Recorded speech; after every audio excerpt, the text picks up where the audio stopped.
ಸಾಕು ಸರ್ಕಾರದ ಮೇಲೆ ಒಂದು ರೀತಿ ಅನುಮಾನ ಅಂತೂ ಬರ್ತಾ ಇದೆ. ನಮ್ದು ಈ ಸರ್ಕಾರ ಇವತ್ತು ಜನರಿಂದ ಆಯ್ಕೆ ಇರುವಂತಹ ಸರ್ಕಾರ, ಸಂವಿಧಾನದ ಬದ್ಧವಾದಂತ ಈ ಸರ್ಕಾರನ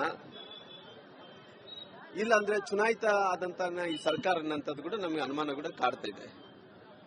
ಹಂಗಾಗಿ ನಮ್ಮೆಲ್ಲರಿಗೂ ಕೂಡ ಒಂದು ಕಡೆ ಅವ್ರೇನು ಬೆಳಿಗ್ಗೆದ್ರೆ ಸಾಕು ಸರ್ಕಾರ ಅನ್ನಂಥದ್ದು ಇವತ್ತು ಎಲ್ಲ ಆಸ್ತಿಗಳು, ಮಠಮಾನ್ಯ ಆಸ್ತಿಗಳು, 2ನೇ ಶತಮಾನದಲ್ಲಿದ್ದಂಥ ಆಸ್ತಿಗಳು, 5ನೇ ಶತಮಾನದಲ್ಲಿದ್ದಂಥ ಆಸ್ತಿಗಳು, 12ನೇ ಶತಮಾನದಲ್ಲಿದ್ದಂಥ ಆಸ್ತಿಗಳು, ಎಲ್ಲ ಆಸ್ತಿಗಳನ್ನು ವಕ್ಫ್ ಹೆಸರು ಮೇಲೆ ನೋಂದಣಿ ಮಾಡ್ತಾ ಇದ್ದಾರೆ. ಇವತ್ತು ಕೇವಲ ನಾನು ಕೇಳ್ತಾ ಇದ್ದೀನಿ, ಸಂವಿಧಾನಬದ್ಧವಾದಂತಹ ಸರ್ಕಾರ ಆದಂತ ಟೈಮಲ್ಲಿ, ಇವತ್ತು ಚುನಾಯಿತಬದ್ಧವಾದಂತಹ ಸರ್ಕಾರ ಆದಂತ ಟೈಮಲ್ಲಿ ಇವತ್ತು ವಕ್ಫ್ ಹೆಸರು ಮೇಲೆ ಇವತ್ತು ಬೆಳಿಗ್ಗೆದ್ರೆ ಸಾಕು ರೈತರ ಹೆಸರು ಮೇಲೆ ಇದ್ದಂತ ಆಸ್ತಿಯನ್ನು, ಮಠಮಾನ್ಯಗಳ ಹೆಸರು ಮೇಲೆ ಇದ್ದಂತ ಆಸ್ತಿಯನ್ನು ಇವತ್ತು ನೋಂದಣಿ ಮಾಡತಂತ ಕೆಲಸ ಇವತ್ತು ಆ ಮಂತ್ರಿಗಳಾದಂತ ತುಘಲಕ್ ಮಂತ್ರಿ ಆದಂತ ಜಮೀರ್ ಅಹಮದ್ ಅವರು ಮಾಡ್ತಾ ಇದಾರೆ.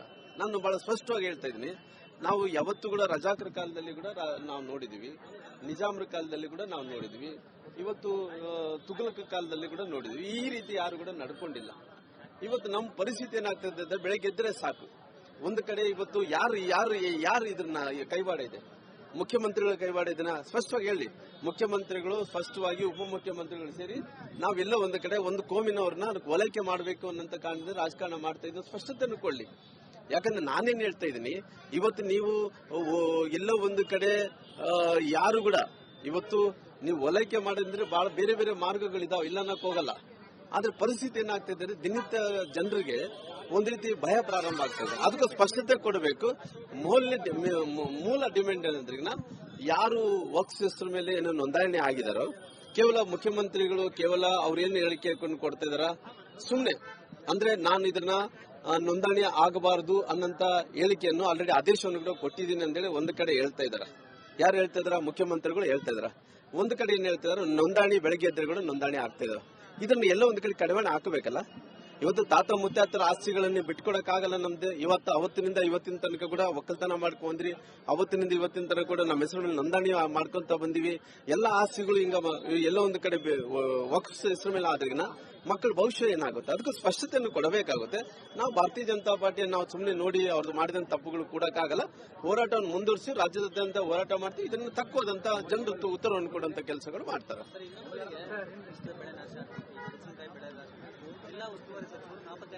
ನನಗೆ ನಾನು ಕೂಡ ಇಲ್ಲಿ ಅಧ್ಯಯನ ಮಾಡ್ತಾ ಇದ್ದೀನಿ. ಯಾಕಂದ್ರೆ ಮೆಣಸಿನಕಾಯಿ ವಿಚಾರದಲ್ಲಿ ಈ ಸಾರಿ ಮೆಣಸಿನಕಾಯಿ ಚಲೋ ಬಂದಿದೆ, ರೇಟ್ ಇಲ್ಲ. ಸುಮಾರಾಗಿ ಬಹಳ ಕಡಿಮೆ ರೇಟ್ಗಳಲ್ಲಿ ಬಿದ್ದೋಗ್ಬಿಟ್ಟಿದೆ. ಅವರು ಲುಕ್ಸಾನ್ದಲ್ಲಿದ್ದಾರೆ. ಒಂದ್ ಕಡೆ ಭತ್ತ ಬೆಳೆದಂತ ರೈತರು ಕೂಡ ಭತ್ತ ಮಳೆ ಬಂದು ಸ್ವಲ್ಪ ಲುಕ್ಸಾನ್ ಇದೆ, ಭತ್ತ ಚಲೋ ಬಂದಿದ್ರು ಕೂಡ ಇವತ್ತು ರೇಟ್ ಇಲ್ಲ. ನಾನು ಸರ್ಕಾರದನ್ನು ಪದೇ ಒತ್ತಾಯ ಮಾಡಿ, ದಯವಿಟ್ಟು ಭತ್ತ ಕೇಂದ್ರಗಳನ್ನು, ಖರೀದಿ ಕೇಂದ್ರಗಳನ್ನು ಪ್ರಾರಂಭ ಮಾಡ್ರಿ ಅಂತೇಳಿ. ಆ ಖರೀದಿ ಕೇಂದ್ರಗಳನ್ನು ಪ್ರಾರಂಭ ಮಾಡ್ತೀವಿ ಒಂದು ಹೇಳಿಕೆಗಳೇ ಕಾಗದ ಪತ್ರದಲ್ಲೇ ನೋಡಿಸ್ತಾ ಇದಾರಲ್ಲಿ. ಇಲ್ಲಿ ತನಕ ಇದೆ ಯಾವ ಭತ್ತ ಕೇಂದ್ರಗಳು, ಖರೀದಿ ಕೇಂದ್ರಗಳು ಪ್ರಾರಂಭ ಮಾಡಿಲ್ಲ. ಖರೀದಿ ಕೇಂದ್ರಗಳು ಪ್ರಾರಂಭ ಮಾಡಿದ್ರೆ ರೈತರಿಗೆ ಇವತ್ತು ಸರಿಯಾದಂತ ರೇಟ್ ಸಿಗಲ್ಲ.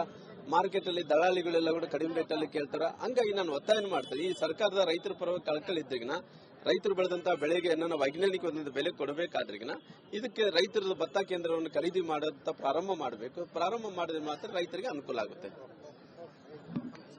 ಸಾಕು ಸರ್ಕಾರದ ಮೇಲೆ ಒಂದು ರೀತಿ ಅನುಮಾನ ಅಂತೂ ಬರ್ತಾ ಇದೆ.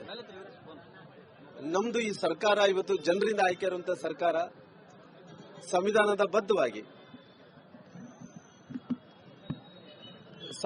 ಬದ್ಧವಾದಂತ ಈ ಸರ್ಕಾರನ ಇಲ್ಲ ಅಂದ್ರೆ ಚುನಾಯಿತ ಆದಂತ ಈ ಸರ್ಕಾರ ಅನ್ನಂಥದ್ದು ಕೂಡ ನಮಗೆ ಅನುಮಾನ ಕೂಡ ಕಾಡ್ತಾ ಇದೆ. ಹಂಗಾಗಿ ನಮ್ಮೆಲ್ಲರಿಗೂ ಕೂಡ ಒಂದು ಕಡೆ ಅವ್ರೇನು ಬೆಳಗ್ಗೆದ್ರೆ ಸಾಕು ಸರ್ಕಾರ ಅನ್ನಂಥದ್ದು ಇವತ್ತು ಎಲ್ಲ ಆಸ್ತಿಗಳು, ಮಠಮಾನ್ಯ ಆಸ್ತಿಗಳು, 2ನೇ ಶತಮಾನದಲ್ಲಿದ್ದಂಥ ಆಸ್ತಿಗಳು, 5ನೇ ಶತಮಾನದಲ್ಲಿದ್ದಂಥ ಆಸ್ತಿಗಳು, 12ನೇ ಶತಮಾನದಲ್ಲಿದ್ದಂಥ ಆಸ್ತಿಗಳು, ಎಲ್ಲ ಆಸ್ತಿಗಳನ್ನು ವಕ್ಫ್ ಹೆಸರು ಮೇಲೆ ನೋಂದಣಿ ಮಾಡ್ತಾ ಇದ್ದಾರೆ. ಇವತ್ತು ಕೇವಲ ನಾನು ಕೇಳ್ತಾ ಇದ್ದೀನಿ, ಸಂವಿಧಾನಬದ್ಧವಾದಂತಹ ಸರ್ಕಾರ ಆದಂತ ಟೈಮಲ್ಲಿ, ಇವತ್ತು ಚುನಾಯಿತಬದ್ಧವಾದಂತಹ ಸರ್ಕಾರ ಆದಂತ ಟೈಮಲ್ಲಿ ಇವತ್ತು ವಕ್ಫ್ ಹೆಸರು ಮೇಲೆ ಇವತ್ತು ಬೆಳಗ್ಗೆದ್ರೆ ಸಾಕು ರೈತರ ಹೆಸರು ಮೇಲೆ ಇದ್ದಂತ ಆಸ್ತಿಯನ್ನು, ಮಠಮಾನ್ಯಗಳ ಹೆಸರು ಮೇಲೆ ಇದ್ದಂತ ಆಸ್ತಿಯನ್ನು ಇವತ್ತು ನೋಂದಣಿ ಮಾಡತಂತ ಕೆಲಸ ಇವತ್ತು ಆ ಮಂತ್ರಿಗಳಾದಂತ ತುಘಲಕ್ ಮಂತ್ರಿ ಆದಂತ ಜಮೀರ್ ಅಹಮದ್ ಅವರು ಮಾಡ್ತಾ ಇದಾರೆ. ನಾನು ಬಹಳ ಸ್ಪಷ್ಟವಾಗಿ ಹೇಳ್ತಾ ಇದ್ದೀನಿ, ನಾವು ಯಾವತ್ತೂ ಕೂಡ ರಜಾಕರ ಕಾಲದಲ್ಲಿ ಕೂಡ ನಾವು ನೋಡಿದ್ವಿ, ನಿಜಾಮರ ಕಾಲದಲ್ಲಿ ಕೂಡ ನಾವು ನೋಡಿದ್ವಿ, ಇವತ್ತು ತುಘಲಕ ಕಾಲದಲ್ಲಿ ಕೂಡ ನೋಡಿದ್ವಿ. ಈ ರೀತಿ ಯಾರು ಕೂಡ ನಡ್ಕೊಂಡಿಲ್ಲ. ಇವತ್ತು ನಮ್ಮ ಪರಿಸ್ಥಿತಿ ಏನಾಗ್ತದೆ, ಬೆಳಗ್ಗೆ ಎದ್ರೆ ಸಾಕು. ಒಂದು ಕಡೆ ಇವತ್ತು ಯಾರು ಇದನ್ನ ಕೈವಾಡ ಇದೆ, ಮುಖ್ಯಮಂತ್ರಿಗಳ ಕೈವಾಡ ಇದನ್ನ ಸ್ಪಷ್ಟವಾಗಿ ಹೇಳಿ. ಮುಖ್ಯಮಂತ್ರಿಗಳು ಸ್ಪಷ್ಟವಾಗಿ ಉಪಮುಖ್ಯಮಂತ್ರಿಗಳು ಸೇರಿ ನಾವೆಲ್ಲ ಒಂದು ಕಡೆ ಒಂದು ಕೋಮಿನವ್ರನ್ನ ಓಲೈಕೆ ಮಾಡಬೇಕು ಅನ್ನೋ ಕಾರಣದಿಂದ ರಾಜಕಾರಣ ಮಾಡ್ತಾ ಇದ್ದು ಸ್ಪಷ್ಟತೆಯನ್ನು ಕೊಡ್ಲಿ. ಯಾಕಂದ್ರೆ ನಾನೇನ್ ಹೇಳ್ತಾ ಇದ್ದೀನಿ, ಇವತ್ತು ನೀವು ಎಲ್ಲೋ ಒಂದು ಕಡೆ ಯಾರು ಕೂಡ ಇವತ್ತು ನೀವು ಓಲೈಕೆ ಮಾಡಿದ್ರೆ ಬಹಳ ಬೇರೆ ಬೇರೆ ಮಾರ್ಗಗಳಿದಾವೆ, ಇಲ್ಲ ಅನ್ನಕ್ ಹೋಗಲ್ಲ. ಆದ್ರೆ ಪರಿಸ್ಥಿತಿ ಏನಾಗ್ತಿದೆ, ದಿನನಿತ್ಯ ಜನರಿಗೆ ಒಂದ್ ರೀತಿ ಭಯ ಪ್ರಾರಂಭ ಆಗ್ತದೆ. ಅದಕ್ಕೂ ಸ್ಪಷ್ಟತೆ ಕೊಡಬೇಕು. ಮೂಲ ಡಿಮ್ಯಾಂಡ್ ಏನಂದ್ರೆ, ಯಾರು ವಕ್ಫ್ ಹೆಸರ ಮೇಲೆ ಏನೋ ನೋಂದಣಿ ಆಗಿದಾರೋ, ಕೇವಲ ಮುಖ್ಯಮಂತ್ರಿಗಳು ಕೇವಲ ಅವ್ರೇನು ಹೇಳಿಕೆ ಕೊಡ್ತಾ ಇದಾರ, ಸುಮ್ನೆ ಅಂದ್ರೆ ನಾನು ಇದನ್ನ ನೋಂದಣಿ ಆಗಬಾರದು ಅನ್ನಂತ ಹೇಳಿಕೆಯನ್ನು ಆಲ್ರೆಡಿ ಆದೇಶವನ್ನು ಕೂಡ ಕೊಟ್ಟಿದ್ದೀನಿ ಅಂತೇಳಿ ಒಂದು ಕಡೆ ಹೇಳ್ತಾ ಇದಾರ. ಯಾರು ಹೇಳ್ತಾ ಇದಾರ? ಮುಖ್ಯಮಂತ್ರಿಗಳು ಹೇಳ್ತಾ ಇದಾರ. ಒಂದು ಕಡೆ ಏನ್ ಹೇಳ್ತಾ ಇದಾರೆ, ನೋಂದಣಿ ಬೆಳಗ್ಗೆ ಎದ್ರುಗಳು ನೋಂದಣಿ ಆಗ್ತಾ ಇದಾವೆ. ಇದನ್ನ ಎಲ್ಲ ಒಂದು ಕಡೆ ಕಡಿವಾಣ ಹಾಕಬೇಕಲ್ಲ. ಇವತ್ತು ತಾತ ಮುತ್ತಾತರ ಆಸ್ತಿಗಳನ್ನು ಬಿಟ್ಕೊಡಕ್ಕಾಗಲ್ಲ ನಮ್ದು. ಅವತ್ತಿನಿಂದ ಇವತ್ತಿನ ತನಕ ಕೂಡ ಒಕ್ಕಲ್ತನ ಮಾಡ್ಕೊಂಡ್ರಿ, ಅವತ್ತಿನಿಂದ ಇವತ್ತಿನ ತನಕ ಕೂಡ ನಮ್ಮ ಹೆಸರು ನೋಂದಣಿ ಮಾಡ್ಕೊಂತ ಬಂದಿವಿ. ಎಲ್ಲ ಆಸ್ತಿಗಳು ಹಿಂಗ ಎಲ್ಲ ಒಂದು ಕಡೆ ವಕ್ಫ್ ಹೆಸರು ಮೇಲೆ ಆದ್ರಿಗಿನ ಮಕ್ಕಳ ಭವಿಷ್ಯ ಏನಾಗುತ್ತೆ, ಅದಕ್ಕೆ ಸ್ಪಷ್ಟತೆಯನ್ನು ಕೊಡಬೇಕಾಗುತ್ತೆ. ನಾವು ಭಾರತೀಯ ಜನತಾ ಪಾರ್ಟಿಯನ್ನು ನಾವು ಸುಮ್ಮನೆ ನೋಡಿ ಅವ್ರದ್ದು ಮಾಡಿದಂತ ತಪ್ಪುಗಳು ಕೂಡಕ್ಕಾಗಲ್ಲ. ಹೋರಾಟವನ್ನು ಮುಂದುವರಿಸಿ ರಾಜ್ಯದಾದ್ಯಂತ ಹೋರಾಟ ಮಾಡ್ತೀವಿ. ಇದನ್ನು ತಕ್ಕುವಾದಂತ ಜನರು ಉತ್ತರವನ್ನು ಕೊಡುವಂತ ಕೆಲಸಗಳು ಮಾಡ್ತಾರೆ.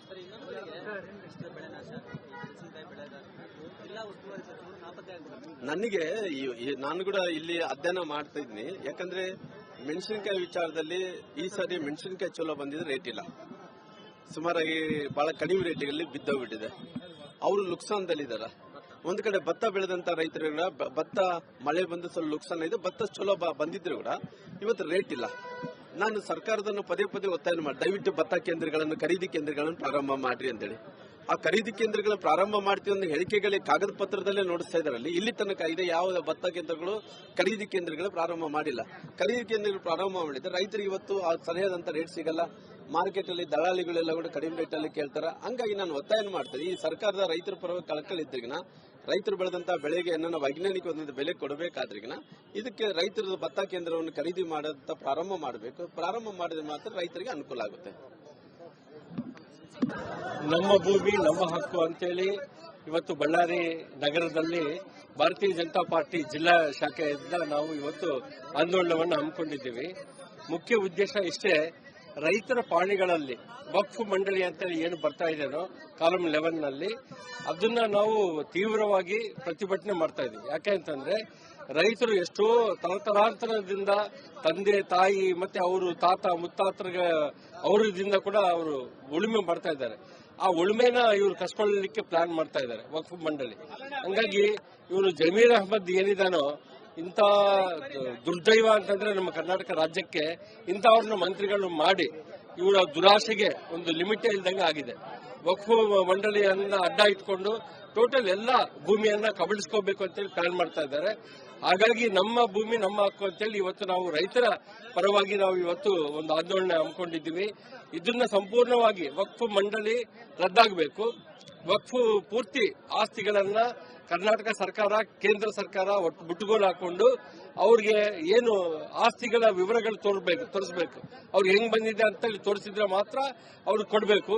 ತೋರಿಸಲಿಲ್ಲ ಅಂತಂದ್ರೆ ಕಂಪ್ಲೀಟ್ ಸರ್ಕಾರವನ್ನ ಅದು ಮುಟ್ಟುಗೋಲು ಹಾಕೋಬೇಕು ಅಂತೇಳಿ ಒಂದು ತೀವ್ರವಾದಂತ ಆಂದೋಲನವನ್ನು ನಾವು ಇವತ್ತು ಬೆಳಿಗ್ಗೆ 10:30ಯಿಂದ 4:30ವರೆಗೆ ಕೂಡ ನಾವು ಇಲ್ಲೇ ಕುಂತು ಜಿಲ್ಲಾಧಿಕಾರಿಗಳಿಗೆ ಮೆಮೊರಾಂಡಮ್ ಕೊಡೋದು ಇದೆ.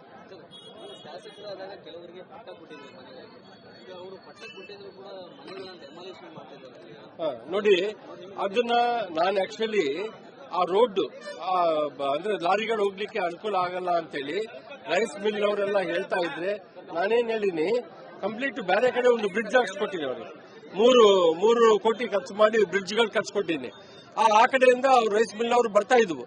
ಇದನ್ನು ತೆಗೆಯೋ ಅವಶ್ಯಕತೆ ಇದ್ದಿಲ್ಲ ಮನೆಗಳು. ಅಂದ್ರೆ ಇವರು ಬಡವರನ್ನ ಕೂಡ ಅವ್ರ ಮನೆಗಳಲ್ಲಿ ಇರಬಾರ್ದು ಅಂತೇಳಿ ಅವ್ರನ್ನ ಮನೆ ಏನಾದ್ರು ಮಾಡಬೇಕು ಅಂತೇಳಿ ಅದನ್ನ ಡೆಮಾಲಿಷನ್ ಮಾಡಿದ್ದಾರೆ. ಇಲ್ಲ ಅಂದ್ರೆ ಸರ್ಕಾರ ಕೊಟ್ಟಿದ್ದು ನಕಲಿ ಪಟ್ಟಗಳಂತಂದ್ರೆ ಇನ್ನು ಏನು ಅರ್ಥ ಅದಕ್ಕೆ? ಪಟ್ಟಗಳು ಎಲ್ಲರಿಗೂ ಕೊಡಬೇಕು ಅಂತ ಆಸ್ತಿ ಗವರ್ಮೆಂಟ್ ಆಸ್ತಿಗಳಲ್ಲಿ ಎಲ್ಲೆಲ್ಲಿ ಹಾಕೊಂಡಿದ್ದಾರೋ ಅವರಿಗೆ ಪಟ್ಟಗಳು ಕೊಟ್ಟು ಅಮೌಂಟ್ ಅವ್ರ ಹತ್ರ ಸ್ವಲ್ಪ ತಗೊಂಡು ರಿಜಿಸ್ಟ್ರೇಷನ್ ಮಾಡ್ಕೊಡ್ಬೇಕು ಅಂತ ಆಗಿದೆ. ಅದನ್ನು ನಾವು ಮಾಡಿದೀವಿ ಆಗ್ಲಿ, ಬೇರೆ ಏನು ನಾವು ಮಾಡಿಲ್ಲ.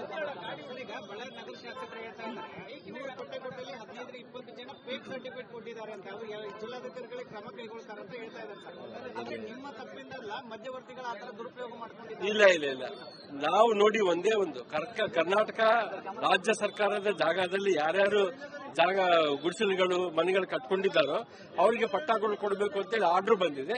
ಅದ್ರ ಪ್ರಕಾರನೇ ಕೊಟ್ಟಿವಿ. ಇಲ್ಲಿ ಮಧ್ಯವರ್ತಿಗಳು ಯಾರು ಇಲ್ಲ, ಸ್ಲಮ್ ಬೋರ್ಡ್ನವರೇ ಮಾಡಿದ್ದು. ಹಂಗಾಗಿ ಅದರಲ್ಲಿ ನಾನು ಆಲ್ಮೋಸ್ಟ್ 14,500 ಮೇಲೆ ಕೊಟ್ಟಿದ್ದೀನಿ ಪಟ್ಟಗಳು. ರಾಜಕೀಯ ಅವರು ರಾಜಕೀಯ ಮಾಡಬೇಕು ಅಂತ ಹೇಳಿ ಮಾಡ್ಬೇಕಂದ್ರೆ ಮಾಡ್ಲಿ, ನಾವು ತೊಂದರೆ ಇಲ್ಲ. ಬಟ್ ನಾವು ಬಡವರ ಒಂದು ಸೇಫ್ಟಿ ಸಲುವಾಗಿ ಸೋಮಣ್ಣ ಮಿನಿಸ್ಟರ್ ಇದ್ದಾಗ, ಬಸವರಾಜ ಬೊಮ್ಮಾಯಿ ಅಣ್ಣ ಸಿಎಂ ಇದ್ದಾಗ ಈ ಪಟ್ಟಗಳನ್ನ ನಾವು ವಿತರಣೆ ಮಾಡಿದ್ವಿ.